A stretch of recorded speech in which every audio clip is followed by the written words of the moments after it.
We have 4 topics. The first is treatment of treatment of patients with hepatorenal syndrome with dialysis, pro and cons. We will start by cons. Professor Mahmoud Emara, Professor and Head of Nephrology Unit, Menofia University.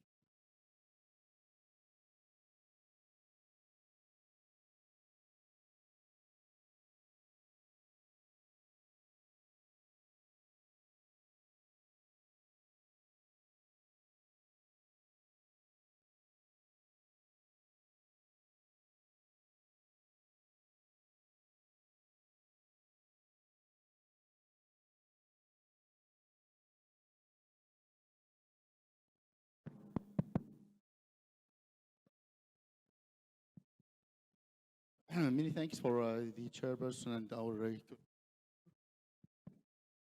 Actually, we'll start today for this debate between me and my professor, Dr. Masoud, about the dialysis option in management of hepatorenal syndrome.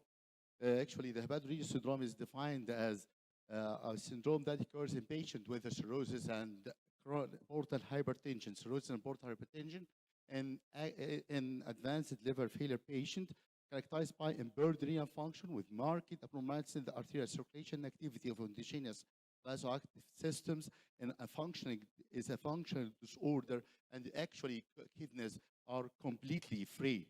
The incidence is about 7 to 10% of hospitalized cirrhotic patients with ascites, and 20% at the first year, 40% at the 5 years. The prognosis has a bad prognosis actually in type 1 median survival around 2 weeks, and type 2 median survival is about 6 months. At the same time, we have 4 types of hepatorenal syndromes, from type 1 to type 5 to type 4. All of them associated with cirrhosis, whether rapidly progressive acute renal failure, subacute renal failure, chronic kidney disease, or acute renal injury, and fulminant liver failure. Major criteria includes amount of urine less than 50, cirrhotic or chronic or acute liver disease, low GFR, exclusion of shock, ongoing bacterial infection, no improvement in renal functions, no proteinuria or ultrasonographic evidence of obstruction. Minor criteria includes volume less than 500 milli per day, urine sodium less than 10 millimole, urine osmolality more than plasma osmolality, serum urine less than 130 millimole per liter, and RBCs less than 50. The management actually depends mainly on two pathways of treatment, renal vasodilators and systemic vasoconstrictor. Mainly this dopamine, low-dose dopamine, prescribed in the hope that it's a vasodilator, dilatory properties, may improve renal function, and other systemic vasoconstrictors like terlipressin, octreotide, midodrine, norepinephrine. That management actually depends on liver transplantation pure. This is the only management recorded right now is to try the liver transplantation, and this is the management of the whole condition. Right now, the question whether I will dialyze him or no, for me, first of all, I will not dialyze him as my opinion, and the literature, most of them go through this. But there is a controversy. My brother and Professor Dr. Walid will say, actually, might be say the same words at the same time. Hepatorenal syndrome who progress despite supportive care and the pharmacological management, renal replacement therapy might become indicated in some situations, include volume overload, uremia, encephalopathy, intractable metabolic acidosis, and electrolyte imbalance. The literature review shows that it's controversial with no benefit toward this life expectancy or even the prognosis for our cases. Most of them even is done in one of the major studies done in Japan, includes about 1,000 patients, and the result routine use of routine use of renal replacement therapy may not be beneficial.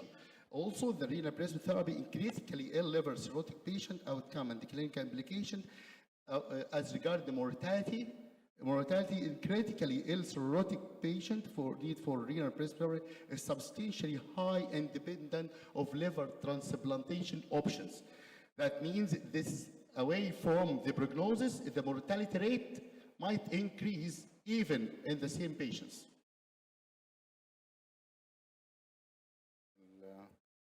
ما بتقلبش أنا بادئ متأخر.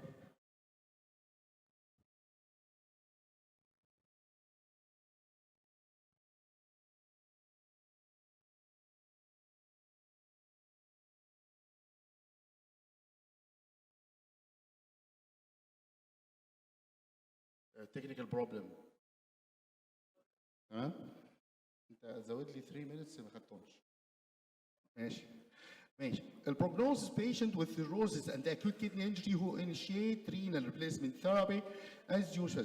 First of all, the first group not listed for liver transplantation, Hepatorenal Syndrome number 56 patient, and at the end, this is the pathology found in these patients, includes our 300 patients.